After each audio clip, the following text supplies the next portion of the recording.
everybody, welcome to Space Force. I'm Jason Tondro. And I'm Thea. And we are back after a significant time off. Many of you probably don't even know what the hell we are doing or who we are. So we're just going to start over again. But this show is about two old friends, one of whom knows more about Star Trek than the other, working our way through the Star Trek corpus and using it as an opportunity to analyze and question and talk about what we love and what is the show trying to say. I think we come around to that a lot. You know, it's easy to focus on, like, you know, our favorite bits or the things that we don't like, or why are tricorders like that or whatever. But what we're really trying to get at is what is this show really trying to say about the world that we live in and about us. So the first season of Space Force, and we named ourselves that after the aborted the new military branch that the former president created, and it was so mockable that we couldn't help but take it as our name, even though there is now the whole Carell movie and everything else. But anyway, the first season of Space Force was about the third season of Discovery, which was the season in which who was the captain at that time? It would be Captain Saru. Saru, yeah, Saru was captain. Bonham gets the captaincy at the end of that season. That's right. And I placed my bet that the captaincy of the Discovery was like being the Defense Against the Dark Arts teacher at Hogwarts. It meant that you were always dead after the first, after one season. But he lived. He and had a pretty great story arc coming out of it as well. And he somehow survived the next season, which put him in the Captain Spock role. Yeah, that's right. That's right. With the Wrath of Khan maroon revised. I really thought they were going to do a big Wrath of Khan thing for the ending of that, but they didn't. Yeah. So then we did Discovery season 3 for our first season, and then we did a cinematic Trek show where we worked through every single Star Trek movie, including the bad ones. And and also spoiler for when I get into trivia, one of the bad ones makes a return in these episodes. Yes. Okay, good. So we will talk about those. And along the way, we have had some additional hosts to come in sometimes. Aid Smith, a wonderful old friend of ours who lives in Britain and in the UK, and has done some writing on the Star Trek Adventures role-playing game. And Chris McLaughlin, who you can hear on other shows on the Banff network, helped us out with the cinematic Trek era. But then we moved on to the next season, season 1 of Picard, right? Yep. Okay. And which I loved. And I remember us talking about Data dying at the end of that season. And I was sure he was going to die, and you were sure that he would not die. And it turns out we're both right. Yeah. I think we both get the no prize for that. Yeah, we both get the no prize. And we transitioned from that into Discovery again, season 4 of Discovery, but we only made it through about halfway. COVID took a lot of the steam out of our sails, and we went on a long hiatus, and that brings us back to where we are now. But who are we? Taylor, do you want to start? I've been talking a lot here. Golly, now you put me in the hot seat. Thanks. I did. I totally put you on the hot seat. We can introduce each other. Well, I work at the local community college here. Yeah. And when I am not making sure the trains go on time and the writing and reading center, I'm either writing, which I should be doing more of, or I'm watching copious amounts of Star Trek. And really, this podcast was an excuse just for the two of us to have a structured event where we can come and socialize a little bit. That's right. So I think you can see that with our banter. You can see that a lot with it sort of feels like a new number 1 this episode. Yeah. So yeah, I think that covers the bases.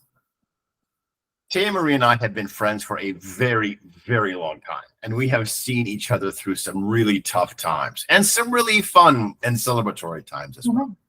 And distance separates us, and so and that distance can be a real obstacle sometimes. I think a lot of us are kind of desperate for connection and community, and especially living here in the post-COVID era. And like you say, this was a way for us to kind of get together every week or so and catch up with each other with some structure. So I am a recovering academic. I was a professor for several years, most recently at a small college in Georgia, where I taught comics and film and writing and literature. But about 5 years ago, I left all that behind to make role-playing games my full-time gig. I've been freelancing as a role-playing game maker for a long time. Has it really been 5 years? It has been 5 years. Wow. I know. And now you're at the top of the mountain. Yes. So what Terry is talking about is I now work at Wizards of the Coast. I'm on the Dungeons and Dragons team. I'm helping to make the world's greatest role-playing game. That's what it says right on the cover. Which you can't lie. It's like the Fantastic Four advertising itself as the world's greatest comic book in the mid-90s. That's what I tell people. Well, like when one of my colleagues questioned, "How are you sure that we're the world's greatest role-playing game?" And I'm like, if it's good enough for the Fantastic Four, it's good enough for us. And millions of people play this game that I get to help make. It's an incredible privilege. I should clarify, because this is what I'm asked to do by Wizards of the Coast, that I am not speaking as an official Wizards of the Coast employee on this show. I am not here to forecast the future of Dungeons and Dragons or anything of the sort. In fact, although I will talk about gaming once in a while, because I cannot help but gamify every script I see, I will try to studiously avoid talking about D&D at all, because I don't want anyone to think that I am acting as an official spokesperson for anything here. This show is all about just two old friends getting together and nerding out about a Star Trek. Anyway, so yes, that's me, and my partner Thea Marie, and we're going to dive in this season. This season is dedicated to catching me up. Now, I want to clarify here before we go too far into this. Like, I'm not the only person that missed a lot of Star Trek. Thea Marie makes a point of not watching a show because she's afraid that it will be so good she'll want more, and there won't be any more to be had. And so or that it will tragically disappoint. Both of these two possibilities. And so she will intentionally avoid watching a show. However, she has caught up on the Star Trek, and I have not. And everyone has been telling us how fantastic Strange New Worlds and the newest season, the last season of Picard was. But when we stopped making the show, I stopped paying Paramount and Google, right? Like I paid Google $10 a month for us to make these recordings, and I paid Paramount $10 a month to watch Star Trek. And those two things were for this show. And when this show ended, both of them, I told them I'm going to keep my money. Thank you.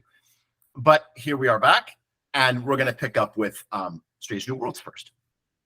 Well, to be specific, the new season of the show, unlike in past seasons when we focused and did a deep dive on one episode, I christened this. I texted Jason and said, "Hey, I want to bring the show back together, and let's do it factor 2."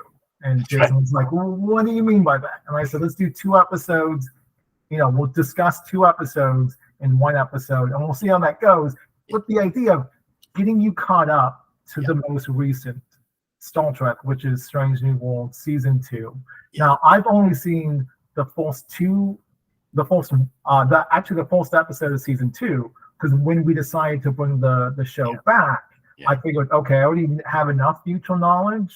I don't want to contaminate the well with spoiler talk.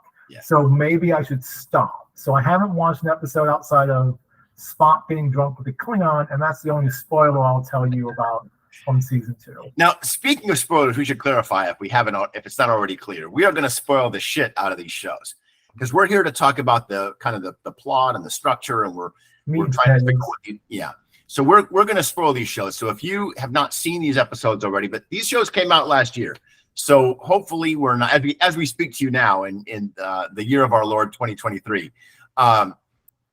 These shows are already old, so hopefully we're not spoiling anything too seriously. All right. So, do you want to talk about what we have an entry on our outline called the State of Trek? What is Trek these days going? What I see is Paramount Plus, the channel, realizing that it only makes money when it has a Star Trek show.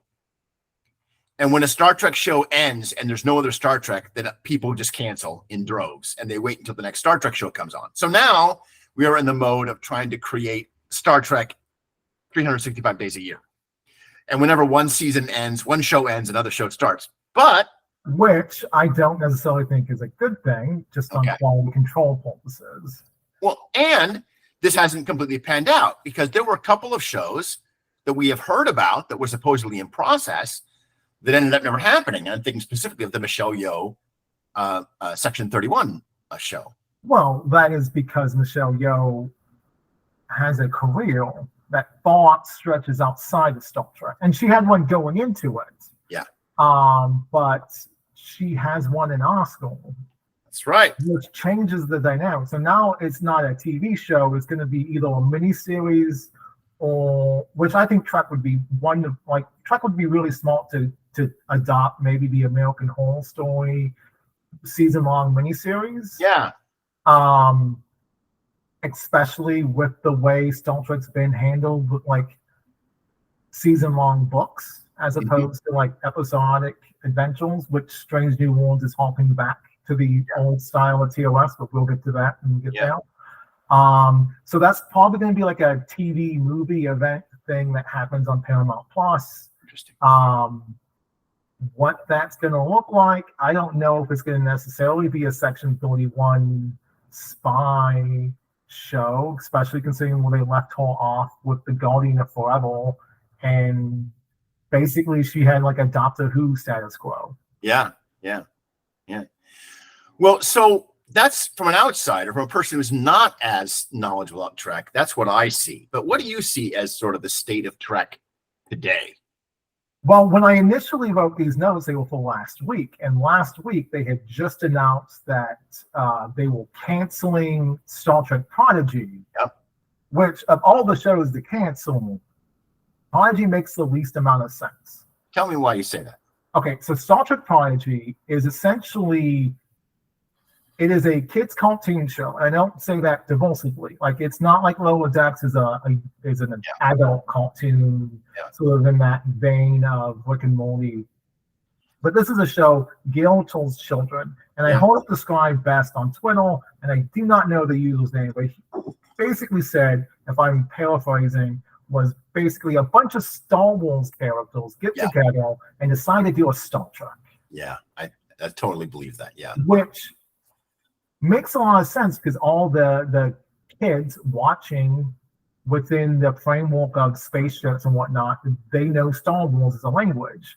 So having like archetypal Star Wars characters interacting and finding like teamwork and team building and being like, oh, we don't have to be jerks. We can get along and we can do the Star Trek thing. And then slowly creeping the more optimistic elements onto the show is a great way to do introductory level Star Trek. Well, I can't tell you the number of times I've seen on Twitter where people are like, thank you, Star Trek Prodigy. Now my child's watching every episode of Star Trek Voyager. Because Janeway is in both of them. Or a version of Janeway is in both of them. And they want to see all the inside jokes that mom and dad are doing. So in that respect, it was your gateway introductory drug. Last year, when we did the State of Trek going into the last season, we were discussing Golden Age of Star Trek. we had 5 TV shows then. Now we have 2. So we got Picard ended. We didn't know that Picard was like, we hold that Picard had been discussing maybe just doing 3 seasons, but now definitively is done. Yeah. I know Patrick Stewart's making interviews saying that he has one last epic in him. I'm just like, no. Like now I'm the one saying no. So Patrick Stewart is off doing his own thing. They wrapped up season 3 really strongly, which we can get to in another season of Space Force. Prodigy was canceled unceremoniously just a few weeks ago, so that's 2 of them down. We have Lower Decks, and Discovery is coming back for its final season. Yeah. Well, we have Strange New Worlds right now. Yeah, so we have Strange New Worlds and we have Lower Decks, are the only ongoing Star Trek shows that are going to exist post this most recent season of Star Trek Discovery. Now, those conversations about like Star Trek Academy, but those been talking conversations about Star Trek Academy dating back to the original Paul Bennett pitch of Star Trek V.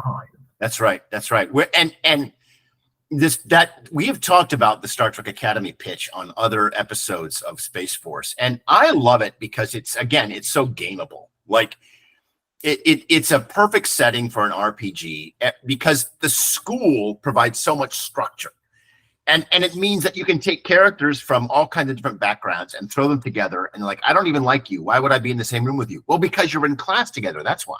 Like, you don't have a choice, right? And the player and everyone kind of has this idea of, we know kind of the routine of a school year. Like, there are various events in the school year. There are classroom instructions. There are exams. There is this dance and there are athletic events, and there's hazing or locker room. There's all kinds of tropes in a school that you can import Star Trek into, or vice versa. And it just makes for a great story, and you can see why people have been kind of returning to it, but no one seems to ever be able to get it to the completion stage. Is it going to be a Star Trek Academy where we're looking at young Kirk and all of those people, or is it going to be like a Next Generation where we're talking about like characters that are brand new that we're introducing? Like, what's it going to be? I think we've gone to the well too many times with Kirk and company. There's just been too much, like, since Enterprise, since really 2000, we've always been going back to the 21st century as a concept. The Kelvin movies did it, and each time we did it, it makes sense. It made sense, like why Bowman and Brandon Braga was like, hey, this continuity is getting a little heavy. Let's do something that breathes in some fresh air. Yeah. Star Trek's never done a prequel. Prequels were pretty popular. The 1999 was Phantom Menace, I think. Okay. So that was, say what you will, quality of the film. It made a bunch of money. It sure did. You can't, and like Star Trek in this weird way is always sort of following Star Wars' move post, that show. That's why we got the motion picture. So it made sense to do a prequel in that moment in time, 100 years before Captain Kirk. And that show has its following. Yes. Well, and we see legacy effects of it even today, because we had the Anar engineer on Strange New Worlds, and that species of blind Andorians with psychic powers was introduced in Enterprise, although its roots are in an old RPG supplement. And I just, you know what? I love the fact that, like, the one thing I really have to appreciate, let me try that one again. Appreciate about Alex Kurtzman's era of Trek is that the writers are allowed to actually pull in beta canon, and work what makes sense to them. Sometimes these are direct references. Other times they'll just, like, for instance, the Anar, as you mentioned. Other times it's just an illusion, or it's a one half, joke. And I really sort of appreciate that aspect of New Star Trek. Getting back to the state of Trek as a whole, I don't know where we're at. Like, this feels like a contraction. I'm kind of sad that Star Trek Discovery is going away. Yeah. Discovery actually came out the day I got married, and that life is over now. Yeah. And it feels like Discovery having its final season like the year after the dissolution of that relationship. Yeah. It's kind of fitting, but it also just makes me a little sad. It's funny. I really like that show, even though it's, a lot of people have problems with it. It's funny how we mark eras of our lives by what Star Trek show we watched during that time, isn't it? Like my entire life is structured that way. I believe it, and I get it. I think this is a testament to the power that Star Trek has as a cultural force. I think of the time when Deep Space Nine was on, and I was running a bookstore in Vegas when Next Generation was on, and I remember all those times, and yeah, Disco was a fascinating show for me.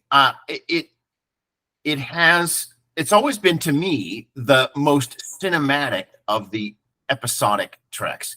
That it was, if we think about the Trek oeuvre as different versions of Trek now aimed at particular audiences. We no longer have one Trek for all people. We have different kinds of Trek for different kinds of fans. And Discovery was the Trek that was created in the wake of the Kelvinverse movies.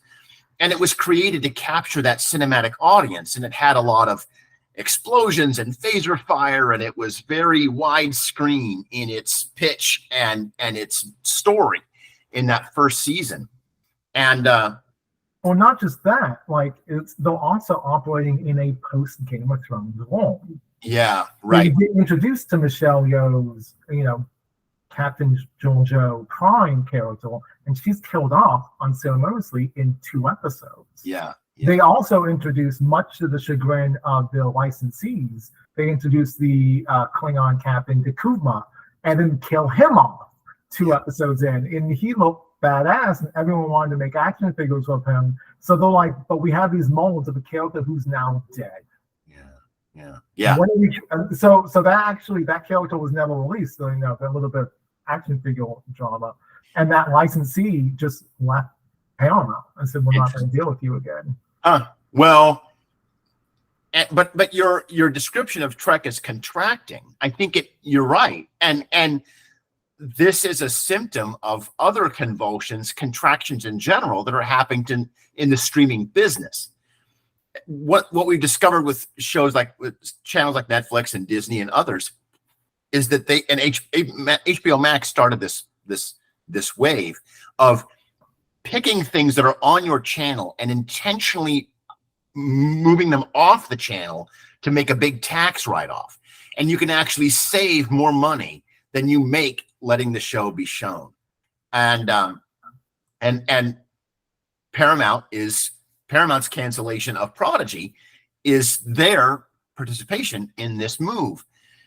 And then we hit the writer's strike, and the whole streaming system is convulsing right now, and Trek has certainly hit its temporal disturbance. Which the writer's strike has already impacted noticeably Star Trek with this second season of Next Generation. Okay, and that was in 88, 89, when they had that writer's strike, and Gene Roddenberry basically took all the scripts from that Star Trek Phase 2 show and crossed off Decker and wrote Riker on the top. Right. And just assigned dialogue that way. And there was a lot of writing that Roddenberry did during that season. Then there was a lot of episodes like A Measure of a Man on that season, but written by someone who I don't think Melissa Snodgrass at that time was part of the Writers Guild, so she could write. That's the season when Tasha Yar quit, right? When she left the show. Tasha gets killed in the full season. Oh, I thought she died in the second. Okay. No, she gets killed. She gets killed 2 episodes before the final. Oh, okay. which is really hilarious because there was a scene in the second to last episode where Denise Crosby literally waves to the camera because it's her last day of shooting. Good. What? It's her last day of shooting. Oh, yeah. They filmed the episodes out of order to be able to make basically Skin of Evil is the episode she dies in. Yes. So they filmed that one beforehand because it had a lot of special effects with that goo, especially covering the shuttle. Yeah. So they filmed that one before. Whole next episode is just this random, episode, but there's a scene of her waving goodbye as the cargo bay door shut. That's fantastic. So that's her last scene on the show, and you can see it. Well, so let's get to our episodes. We are looking at the first couple of episodes of Strange New Worlds. So let's take your idea of we have different Star Trek shows with different audiences now. Yeah. Who is the audience for Strange New Worlds? So this was always pitched as a return to episodic Star Trek. Not a big story arc. It's not like the big season-long epics of Disco or Picard, and instead an attempt to call back to original series fans with the Enterprise and even recognizable characters like It's Uhura and Spock and Chapel and other characters from the original show. And then an even mix of new characters as well. So that's what I assume the audience is. But the cast is pretty young, so it's not like it's appealing to a bunch of 70-year-olds. It's I think it's who you tell me who is the audience for this show. Well, originally, like if we were doing this when the show was coming live. I would say that this show was specifically designed for those people who felt disenfranchised by not only Discovery, because it wasn't their version of Trek. Yeah. But also those people who are disenfranchised by Picard. And season 1 of Picard is a different beast than season 3. For sure. Season 3 is the season you wanted. Season 1 is the medicine show. Now, I'm going to push back on that idea of that's what the show's for. I really think this is an honest-to-goodness remake of TOS that you can show new audiences if you're like, hey, I'm really into Star Trek, and you necessarily can't show them the Holta, or, they just laugh and they're like, why does the Magatu have a clear zipper on this scene? And you're like, it wasn't supposed to be shown in HD. Thank you very much. So it sort of feels like, not just in terms of like the special effects, so that's one thing. Like Doctor Who has gotten away with a lot of shoddy special effects for very long, and still does. Like, love that show, but they'll still put out some stuff that I'm like, ooh. Ouch. But I think more importantly, like the writing of the show is such a way that it's addressing concerns that an audience living in 2023 have, as opposed to 1966. This interesting point that you make that Strange New Worlds is a show that you can show to other people about what's cool about Star Trek. I remember I had never watched Buffy, and I had a friend in school who was passionate about Buffy the Vampire Slayer, and finally got me, sat me down and said, okay, I'm going to show you an episode of Buffy and you're going to love it. And it was the episode with like the silent monsters that like make everybody can't talk. I forget, it was Hush, I think is the name of it. Yeah. And it's great. It was a great episode. It was a great show. But like, if I wanted to do that with somebody with current Star Trek, what would I show them, right? Like, Disco doesn't make any sense unless you've watched at least 4 episodes, right? Because it's kind of in 4-episode chunks, a lot of Discovery, right? We're going to go to the Mirror Universe. We'll be there for 4 episodes or whatever, and then we'll come back. And it's really hard to just find one episode of like, the bottle episode kind of thing where you can show to somebody and say, here's an episode of Star Trek. This is what the show's about. But you can do that with both of these episodes of Strange New Worlds. The first of which is a First Contact, and the second of which is a save the pre-industrial society from Galactic Extermination storyline, right? Which are classic Trek plots. But it also has a lot of very recognizable names and places. Because this is the thing about Star Trek. Like if you say, okay, what do you know about Star Trek? The average person, even if they've never watched an episode of Star Trek at all, they know that the name of the ship is the Enterprise. They know that there's Kirk and Spock, and maybe they know Bones. Maybe they know the Doctor, right? But probably it's Kirk and Spock and the Enterprise. And so we give you a show that's got an Enterprise and a Spock, and it's even got a Kirk. It's not that Kirk, but it's a Kirk, right? It's not that Kirk yet. It's not Kirk yet, exactly. And I have seen suggestions that this whole show, a whole start of Strange New Worlds, is just a very long, slow on-ramp to a complete, like, total reboot of TOS, right? With new people playing all of the original show cast. But we'll get to that when we get to it. Anyway. I think that's pie in the sky thinking with that. That's very ambitious. I don't think we'll ever see like remakes of Spock's Brain. I just don't think there's an appetite for that. Well, I don't think that very few writers and directors would want to sign on to a episode for episode remake of TOS, right? But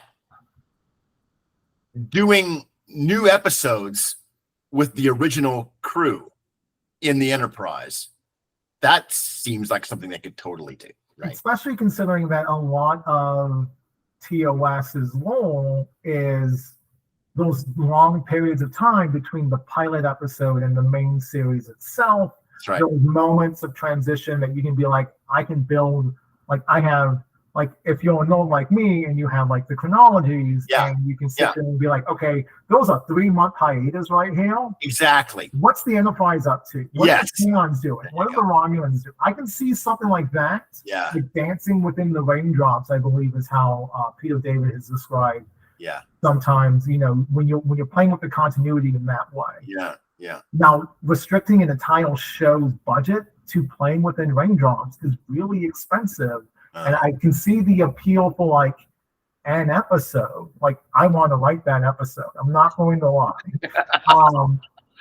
However, doing it for a whole season seems a little ostentatious. Okay. Well, so that's where these are speculations that we're just throwing out here. But I agree with you. I think Strange New Worlds does seem to have two different audiences at the same time. On the one hand, it's the old school Trekkies who are like, the Enterprise is my Star Trek, and I want to see Spock and Uhura and even Pike, who like he's the legit captain of the Enterprise, and so all of the lore hounds who want to argue with Star Trek with the canon have to be satisfied with the fact that Pike is established as one of the captains of the Enterprise before Kirk comes in, so they're okay with it. The second audience, though, is a brand new audience. Let's make a show that's friendly to new watchers, new viewers, with recognizable names. One episode, like stories that you don't have to commit to, and lots, and it's good stories, well acted, and let's make good television and onboard people to Star Trek that way. What's more is the character development is closer to something we saw in Next Generation, not TOS. So in TOS, when you're watching any random episode, if I show you Devil in the Dark, I'm like, we're going to eat some pizza, we're going to watch The Holder, we're going to have a great time. Sure. Welcome to dating me. Sounds like a pretty good, don't threaten me with a good time. So essentially, if you want to do that, you can do that. But the characters, they're not learning lessons. They're not like grappling with things. Like at no point in the run of the show is Spock going to be like, oh, do you remember that time we did this on that planet that one time? The thing that we didn't do place that that with actual episodes, right? Yes. Yeah. Like they only start doing that with the films. Now, Next Generation, on the other hand, with characters like Worf and Data, who had ongoing story arcs, and even to a lesser degree, Riker with his dad issues and his wanting the captaincy. They had and Picard obviously with the overarching narrative of hard ass to reluctant father figure. Yeah. They had these little moments in each episode where the goalpost kept getting moved. Sometimes in direct ways, they'd be like, "Oh, do you remember this one adventure? I didn't want to deal with that." That's why, Best of Both Worlds is sort of the fulcrum point for that style of TNG. Will they keep going back to it? Yeah. Here we have Pike's disillusionment of he is now a man who's cursed with knowing where he ends up. He's going to end up in that jail. He's going to have those blinker lights. He doesn't know anything beyond that point. Yeah. He doesn't know about Spock, commandeering the Enterprise and taking him back to Talos 4. He just knows that at one point, because of the actions of Discovery Season 2, and taking the time crystal, sometimes Star Trek is silly. He has sealed his fate to, he has 10 years of life, which I think he says in this episode, 10 years and then he dies. Or his life is going to be irrevocably changed in a manner that he doesn't want. Yeah. So you have a Captain Pike who is very evocative of the Cage's Captain Pike, wherein if you go back to Roddenberry's notes on the original pitch of Star Trek, pre-Captain Kirk, pre that second pilot, his Captain Pike was morose. He was distraught over the failure of his last mission, the death of his yeoman. Yeah. He was brooding in that sort of way. And we have a Captain Pike who is very much in this episode brooding. Yeah. And it's that brooding that solves the plot. Which do you want to sum up the episode's plot? So the first episode is it's sort of a classic first episode. I mean, you have to set up the characters, you have to get the band back together, and we have to come up with a reason to do that, and we have to introduce the characters. I could not help but structurally, look at it structurally in terms of what you had to do in a first episode. It's an origin story, and comics have the same challenge here. But I will talk about this first episode, but at some point I want to come back to this idea of yours that the characterization is different, because it reminds me of something Robin Laws wrote. Robin Laws is a game designer and movie critic. And in his book, Hamlet's Hit Points, he analyzes films and the way that characters, the two different kinds of heroes. And one of those protagonists he describes as a character who does not change. Instead, he's about changing other people. He forces other people to change. That's what the character does. And there's a lot of characters, protagonists in fiction that we love that never change. I mean, Sherlock Holmes being a classic example of this. Tarzan, Superman, James Bond in the classic films, not so much in the more modern ones. But these are characters who believe in their values so intensely and are so correct in their values that their point of the story they are in is to demonstrate those values to others and give other people an opportunity to change because of this successful demonstration by the protagonist. Alternatively, is the kind of protagonist that I think most of us are more used to in modern film, which is a protagonist who does have an arc, who enters the show with a problem or a flaw or a weakness of character.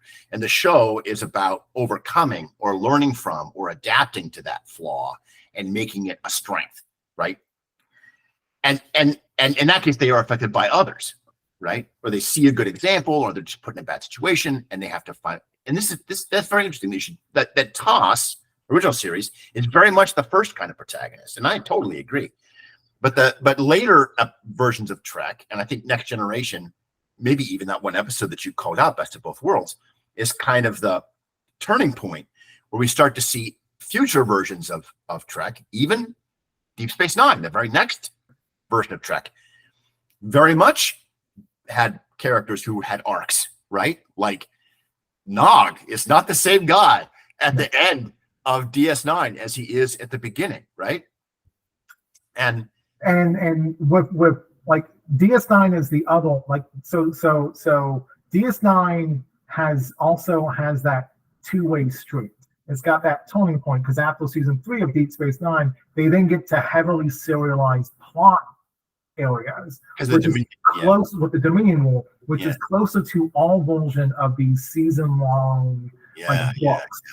Well, it's like we're not reviewing episodes, we're not in totality, we're reviewing chapters. That's right. I'm sort of reminded that Harlan Ellison used to, when he was alive, he used to sit in like used bookstores and he would write a short story. And he would write one page and then tape the page up. And then he'd write the next page and then tape the page up. So if you happen to be fortunate enough, you can watch as this man created a whole short story in public view. And Straczynski equated doing Babylon 5 in that mode of sort of writing like, I'm focused on this one episode, but I have to keep my eyes set on like my next 3 weeks of episodes. Okay, so in the first episode of Star Trek Strange New Worlds, we start off with Pike, and Pike has to be forced. First off, it's sexy times for everybody on this show. We introduce Pike and we also introduce Spock, and both of them are specifically noted as being sexually active in their character introductions. And what I found interesting about this is, I wanted to compare it with Battlestar Galactica, which was a show that I wanted to like. We're talking about the revamp, of course, not the original show. I wanted to like Battlestar Galactica so much because I had so much fond memories of the original show, and I loved a lot of the cast members. But number 6 was walking around naked like the first 6 episodes of the show, and I felt so pandered to. And it also reminds me of the beginning of Enterprise, the famous first episode of Enterprise, when 2 of the characters just sort of sit in a contamination room and smear gel all over each other. And it just felt like it's pandering, like you're treating me like I'm a 13-year-old, and I just really hate to be talked down to.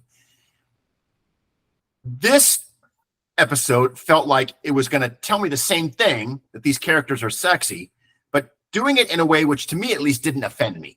Having Pike with a partner who just reaches across the bed and can tell that he's not there, or even seeing Spock and what's her name? T'Pring? Yeah.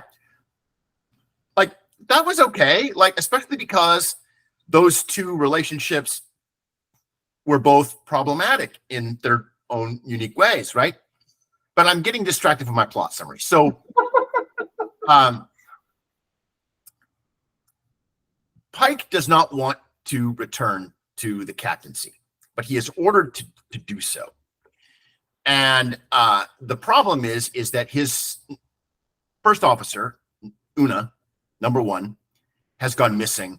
And so he's ordered to go find her. And it's believed to be a first contact. They've reported a first contact with a new civilization that has just shown warp technology. Well, when the Enterprise arrives and we get all the crew, the old and new faces, when the Enterprise arrives, they find the abandoned ship. And I want to return to the ship in a minute because the ship bugs me. They find a ship that Una was on, but it's empty. And eventually they discover that there were only 3 people on it. The ship had a crew of 3 people. And those 3 people are all captured and on the planet below. And eventually we discover that the planet didn't develop warp drive. They developed a warp bomb. They've developed offensive uses of warp technology, which has never been heard of before. And eventually our heroes discover, no pun intended, that this is a side effect of the second season of Discovery. Which is the reason that Pike doesn't want to go back to the jail, because the entire crew of Discovery is lost. Yeah. And that was his last command. And the events of Discovery essentially broadcast warp technology throughout the sector and this planet of roughly 21st century technology. Basically, it looks like Earth. Use their observances of this event to come up with a warp-based weapon. because the planet is riddled with civil unrest. Its people are fighting each other, and they're going to use this warp technology to essentially destroy themselves. And Pike is trying to figure out what to do about this. General Order 1, which has not yet earned the name of the Prime Directive, General Order 1 tells him that he can't interfere, but partly prompted by the fact that he knows he's going to be dead in 10 years, he says, to hell with General Order 1, which gets this wonderful look of surprise on Una's face, like, excuse me? Which I just love. But to hell with General Order 1.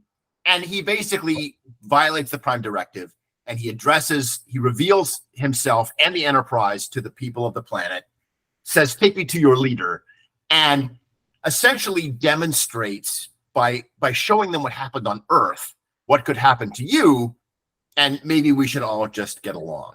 And with a rousing captain speech, another one of many classic elements of Trek, with a rousing captain speech at the end, he helps these people to avoid destroying themselves in nuclear war.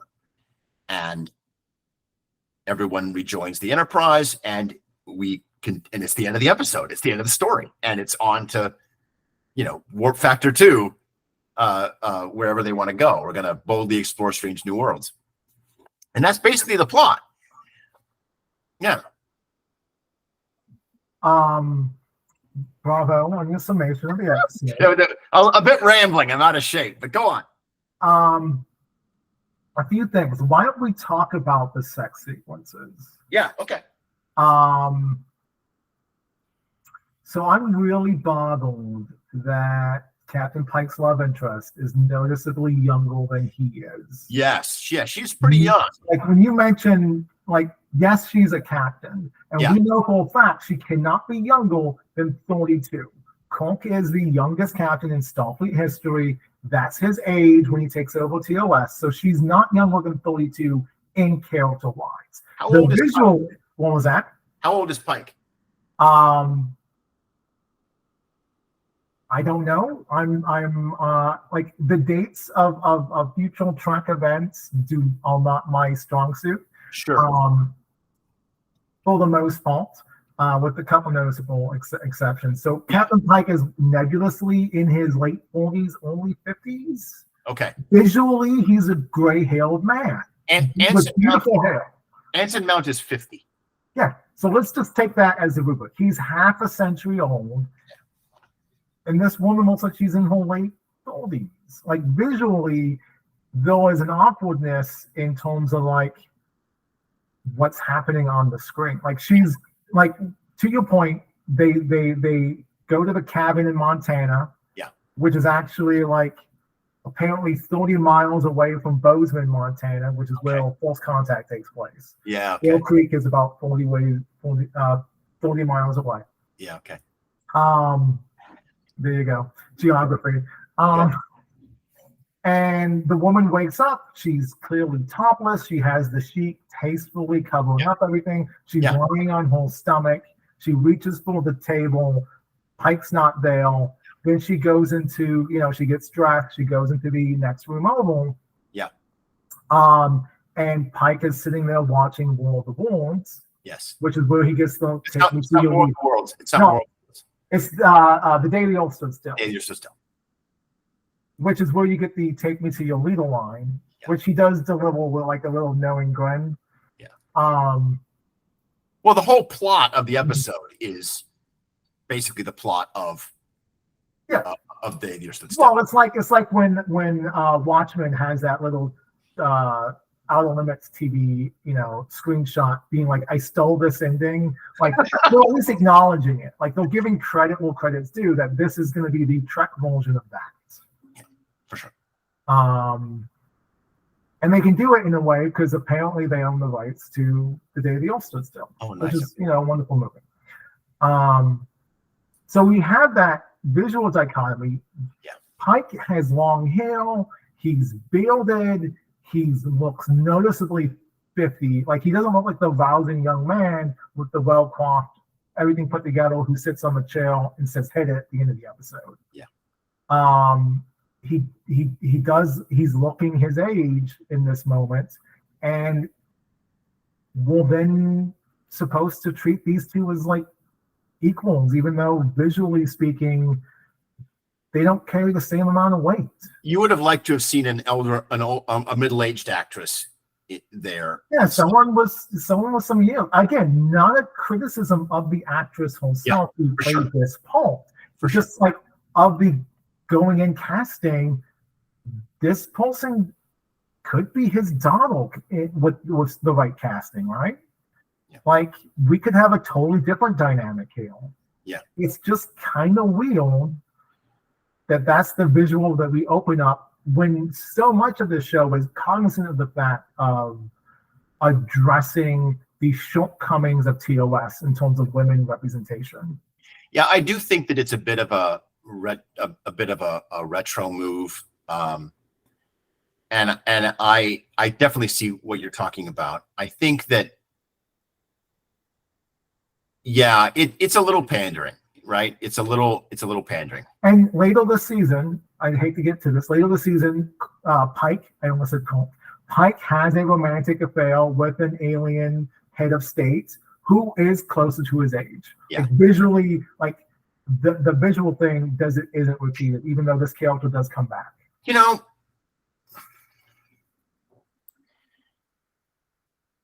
now that conversation between Pike and this other captain, they suggest that they've been having this relationship off and on for a while. Mm-hmm.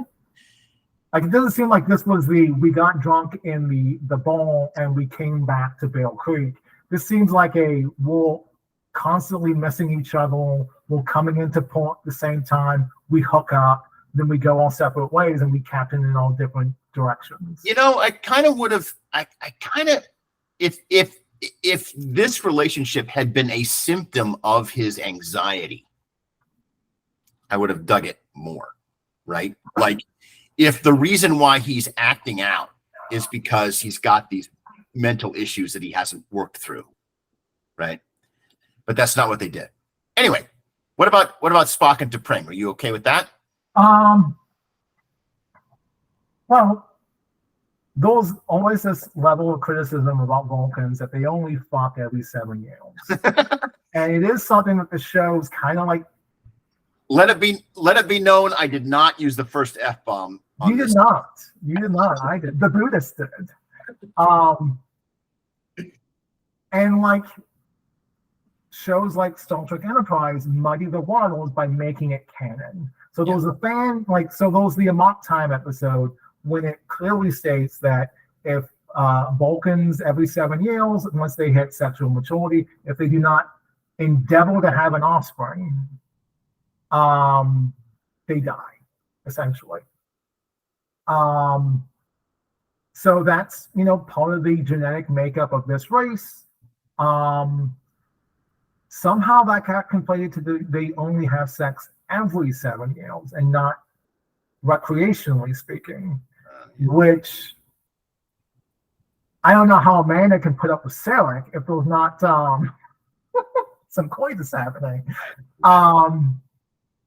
Because that man is a bunch of bullshit. She better at least be getting some. Is that what you're saying? Yeah, you know what? Yes. So my issue is no field is off limits for this show. There's no field is off limits. Okay. So this clearly states that Vulcans do engage in sex recreationally, and Vulcans engage in sex to secure mating contracts. This is the episode where T'Pring proposes to Spock, which sets up a mock time. I only wish so I do this thing where I start revising the episode. Yes. The only thing I would have done differently is there was a moment when the two of them are in public and there's a waiter there who interrupts them kissing. Yeah. I would have only have made it Stan. Stan is the Vulcan that T'Pring sets up Spock to fail by naming Kirk as her whole man and Yeah. putting the two of them together, pitting the two of them against each other. I only wish it was Stan who is visibly present, who is the one who interjects and goes, maybe you need to take this away, as opposed to a whale. Because then you get your comedic beat, but you're also like layering in, oh, Stan's been here since day one of their relationship. Yeah, sure. But again, minor quibble. But with that, like, and in that scene, like, what's his name? Ethan Peck? No, Ethan Peck's grandson, isn't it? Like, the actor playing Spock. Okay, yes. Peck something. He's the one in the more, like, he's clearly nude. He has his pants on, and Pike even calls him up and questions him, Spock, are you naked? He goes, no, I have pants on. Yeah. And then T'Pring is very obviously annoyed that whole betrothed just took a phone call from Wonk. Yeah. When she was going to get home. Yeah. It is Ethan Peck is his name. It's Ethan Peck? Okay. So that actor is obviously like very comfortable showing off his body. I do think it does a canon service, and it clearly says that this Spock fucks. Yeah. Which, when we go into North Chapel, like, that's where the difference is this Spock is more sexually confident, or at least experimental, than Leonard Nimoy's Spock was. Yeah. Who was very much restrained in his sexual sort of prowess. Because Spock in TOS does have sex and does engage in like adult relationships, but it's always very like clandestine. Like one of them has to happen in a cave thousands of years in the past with McCoy. Like extraordinary circumstances have to go along for Leonard Nimoy's Spock to fuck. And this Ethan Peck Spock gets to have dinner and then does the deed. And I think that's going to be more representative of what the show is trying to say in terms of like how this Spock relates to specifically North Chapel. Well, I think so. Let's talk about the rest of the cast for a minute, because we already talked about Chapel. We have Nurse Chapel, Dr. Mabenga, Uhura, who is portrayed as a prodigy, and we'll get to her more in episode 2. Our Warp Factor 2 is not off to a very speedy start here, by the way. We have talked a lot already. We're still on episode 1. We are laying a bunch of groundwork to like we are data track, and also like, what is this show that we want? Yeah, but we do not have Scotty, for example. We have our Andorian engineer instead. We don't have either Chekhov or Sulu. We have new characters at helm as well. Well, we can't have Chekhov because Chekhov is like 10 years younger than everyone else. Right. He shows up in season 3, I think, right? It's season 2. He fills in because George Takei is filming The Green Berets with John Wayne. And so all of his parts are being rewritten for the young kid. I see. Gotcha. Yeah. And there is a tease of a Kirk. At the beginning of the episode, they mentioned that Kirk is on his way. But he doesn't show up until the very end, and he's not the Kirk that we know. He's a Kirk in a blue shirt with a mustache instead of the James T. Kirk. Which Kirk is this? How is he related? This is Sam Kirk. Sam Kirk only appears in one episode, played by William Shatner with a mustache. He was a corpse. Oh, William Shatner plays him? Yes, William Shatner played his older brother Sam Kirk, who died in Operation Annihilate, which was the episode with these like space amoebas that was flying. I remember these space amoebas, yes. Yeah, it's the one with the Spock has the inner eyelid thing that they never reference again. Yeah. Because they equate it to an appendix.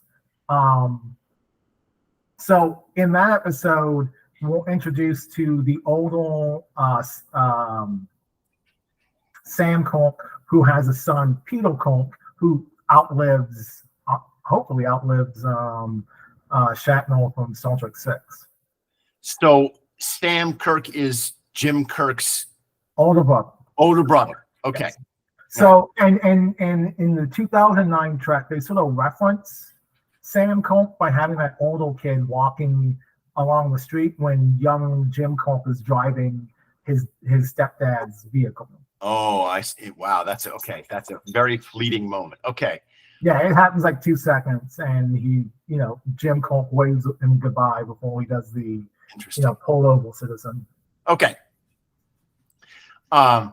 What do we think of the cast? I think the cast is all really, it's really good. Like modern Star Trek has gotten some really good actors to do the roles. I think having a young, Uhura very much feels like Hoshi done right. Hoshi from Enterprise being the prodigy linguist who is not certain that she wants to be in space. Like, she has a lot of that characterization on Uhura. I think that actress does a wonderful job of taking because that character as written can be very milquetoast, and that actress has a nice job of asserting herself in certain ways that show up more in episode 2. There are a lot of classic beats in this first episode, like the flyby of the ship and the rousing captain speech at the end. But one of the little touches that was a classic bit that I liked is when we're meeting her for the first time and she's talking to Pike, and then she touches her little earpiece in just that way that Nichelle Nichols did, and for those of us that used to watch TOS in summer reruns back when we were kids, it's a nice nostalgic nod. But we have a sing on this crew because we don't have a first officer at first. Pike is assigned a new first officer who is chief of security. Excuse me, new chief of security, and she is apparently a relative of Khan. And she's portrayed as good at her job, but a bit mysterious. And I think there's an attempt to possibly make her does she have ulterior motives or something? But by the end of the episode, we discover that she's been through this terrible trauma at the hands of the Gorn, and Una helped get her through that trauma, and that's why those two characters have a bond. There's a bunch of questions I want to ask here, but they basically boil down to two things. Okay, so what's the deal with the Singh character? Like, how is she related to Khan? Is she genetically engineered like Khan? And secondly, what do we know about the Gorn? Because I thought that when we encountered the Gorn for the first time in Arena, that was the first time we'd ever encountered the Gorn. But now that's been retconned, I guess. So now we all know who the Gorn are. Yeah, well, this is a problem when you start doing prequels. Famously, it is established in Next Generation, Captain Picard unknowingly has false contact with the Ferengi as the captain of the Stargazer, and that's what destroys the Stargazer ship. Okay. That's established in those first few episodes of season 1 of TNG. Okay. Well, now you start doing prequels, and you want to play around with Ferengi because Ferengi are popular. And you've been away from the Alpha Beta quadrant for a very long time with Star Trek Voyager. You do an episode where the Ferengi show up and take over the Enterprise. And the way you score around that issue is no one says the word Ferengi. So that's how Picard gets to skate by and still gets that bona fides. So we are constantly being given these moments of, those moments in Star Trek where we know what the First Contact story is. Like, we know what the First Contact story with the Klingons was from TNG. We know what the First Contact, but then those other moments, like, we don't know what the First Contact was going into Star Trek First Contact. Like, that's what that movie gives us, is all First Contact with any alien species is First Contact with the Vulcans. Yep. So now the Gorn are going to be this version of Star Trek's ongoing nemesis, because they'll be ongoing threat of season 2. Oh, Like again, haven't seen much of season 2. No idea what was going on, but the last episode ends in the quasi cliffhanger of Enterprise might have to respond to a war with the Gorn. So now we get things where Captain Colt gives a log entry going like, I'm really skilled to death of reptiles. And I didn't know I'd be facing a reptile here. To now Colt just doesn't know or didn't read the logs of the ship that he takes over, which seems really a call for the course for William Shatner, but seems really sort of like wheels for Captain Colt, who's supposed to be the student and the scholar. Yeah. If it was a Romulan situation where we'd had a war with them, but we'd never seen them, that would be one thing. But saying that is also established in the episode that will introduce to the Romulans. Like, so those points of like contact, like when you start going in and you decide you're not going to dance around the raindrops and you're just going to hit continuity head on, which this show is kind of doing, we now have a Gorn menace that is an ongoing threat that's going to fill the void of the Klingons, because they didn't want to use the Klingons again, because Discovery did that for season 1 of their show. They want something slightly new and slightly more cinematic than like upright people standing and walking. And we'll see the Gorn later. But let's get to the Sing, Paul. Let's get to the Khan, Union Sing of it all. And so Leon is supposed to be like a descendant. Like she's presumably before Khan goes into the Botany Bay, goes into his little sleeper pod, he had like multiple children. Probably concubines or something. Yeah, like I have a real problem with the way Khan's being presented, because he's sort of presented, narratively speaking, as this sort of Eastern menace, Indian warlord character, but he's never played by an Indian actor. He's a yellow peril. Jess Nevins has talked about the yellow peril and written about the yellow peril stereotype extensively. And there's 2 different kinds of yellow perils. One of them is the brilliant scientist, the Fu Manchu style yellow peril. But the other one is a general which is tapping into the idea of like the Huns, right? The Mongols, the militant Asian commander with a vast army.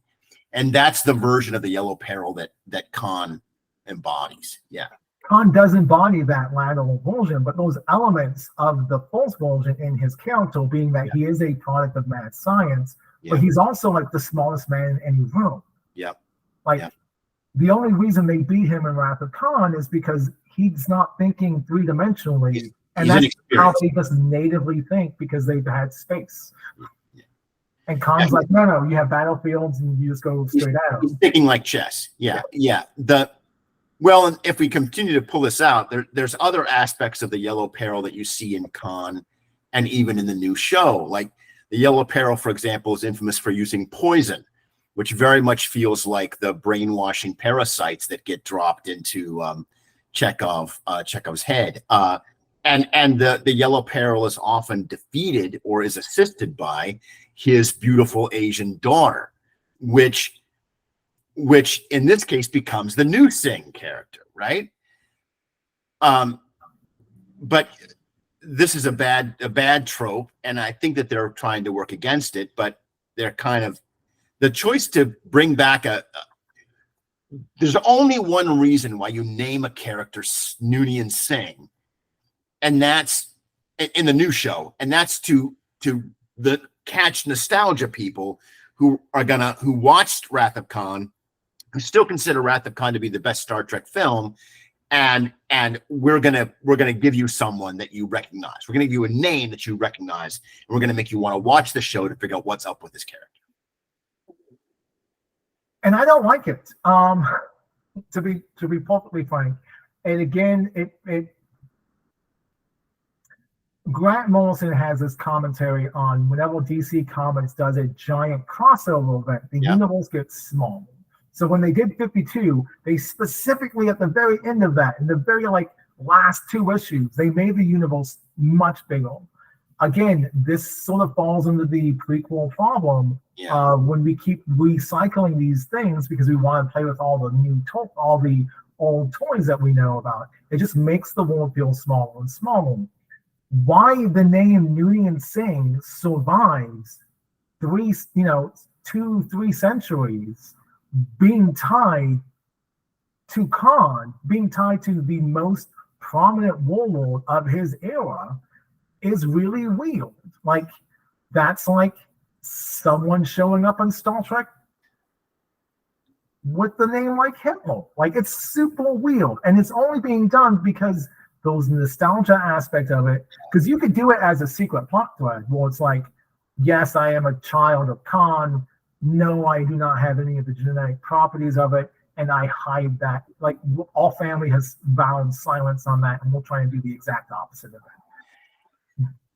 That makes more sense than I'm a Noonien Singh. The funny thing is now is Uhura has now served with a Singh. So when Khan shows up, does Uhura say, oh, one of your descendants used to serve on this ship? Like, can you imagine how Khan would have reacted and how the whole course of Khan's actions on the ship would have changed? Because he would have said something like, oh, well, I deserve to be on the ship. Like, how dare you fight? One of my great-great-granddaughters sat in that chair right there. Like, that would have been a speech that Ricardo Montalban would have fucking nailed, right? What cracks me up is like, so Khan as a character, and we talked about this in the Rapid Khan episode, like, Hall Bennett sat down and watched every episode of TOS. He got a movie theater, he rented it off, and he was like, I got assigned this job. I have to make this sequel, this thing I do not understand. I'm watching every single episode to understand. Yes. And he randomly picked Space Seed as the episode we're going to do a sequel to. Yeah. So, like, of all the episodes he could have picked, like, the one with Khan is the episode that he's like, yes, we're going to do that. And if you watch Space Seed, the episode, it's a good, solid episode of Star Trek. I'm not going to say it's one of the better episodes. I would have much rather have done like Cole or Kang as the nemesis of, but does Wrath of Kang sell Wrath of Khan, right? But that's again me. So you have this character who is obviously a yellow menace, a yellow peril, so a character played by a Hispanic actor with Ricardo Montalban, played wonderfully by Ricardo Montalban. And Alex Kurtzman has done this, has gone back to this well with Star Trek Into Darkness, which is going to pivot to my talking point of this episode of Strange New Worlds takes place during the same time period with the same star date as Star Trek Into Darkness in the Kelvin timeline. It's the same star date? It's the same. The very final star date is the same star date they use in that is a wild deep cut. That cannot be a coincidence. They did that on purpose. Oh yeah, it's entirely intentional. Okay, why would you do that? Why did they do that? Why did they put this episode in the same time slot as Into Darkness? I would assume that it's just to juxtapose the fact that this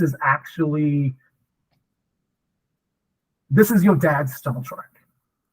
So one of the things with the Kelvin movies, with the J.J. Abrams 3 movie cycle, was this is not your father's Star Trek. Like literally, I think Star Trek Beyond had that as the advertising campaign, and that film actually is your dad's Star Trek more than the other two. But we can get into that discussion later.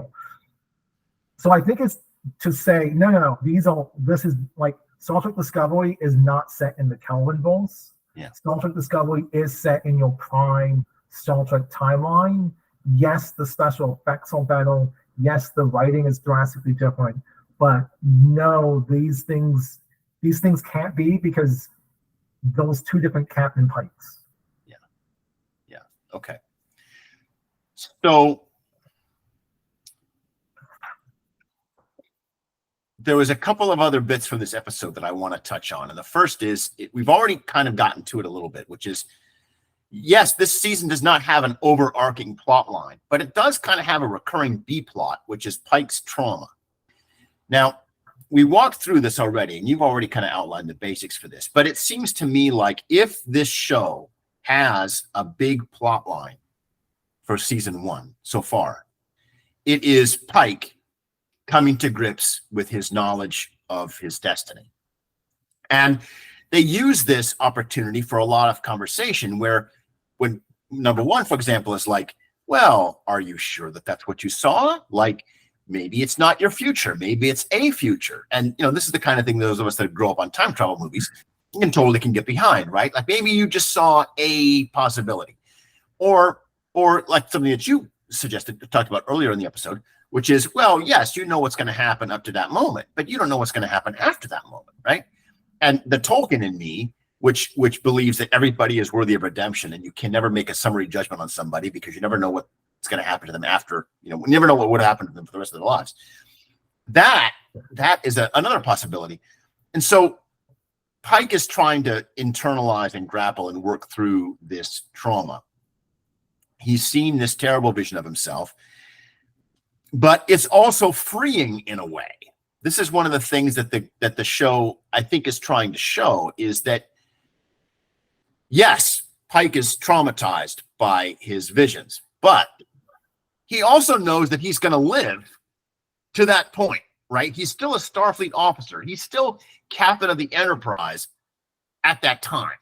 And so he can afford to do things that maybe a year ago he would have been uncertain about doing because he didn't know how they were going to pan out. But now he can be like, okay, well, screw the Prime Directive. We're going to do what I think is right. And it's a huge risk that he, in many ways, can only afford to do because he knows that he won't get fired for it because he knows his future. I don't know. I find it's his future is both a blessing and a curse. And he's trying to figure out kind of what to do with it. And I find that interesting. Couple points. The autistic in me has to correct the continuity. So Captain Pike is a fleet captain when that incident happens 10 years from now. He is not captain of the Enterprise. He's already put Jim Cook in that seat. Okay. So he's even better. He's actually been promoted. Mm-hmm. So he knows, like, okay, even if I break the Prime Directive, I'm going to get promoted. So good. Thank you for the correction. Now, what I think they're doing is that scene in particular is interesting to me because it's laying the groundwork to be like, yes, Pike knows about his future. So like Pike goes from being this, like, the thing that separates Pike from Cook is Pike is now a tragic character. Yeah.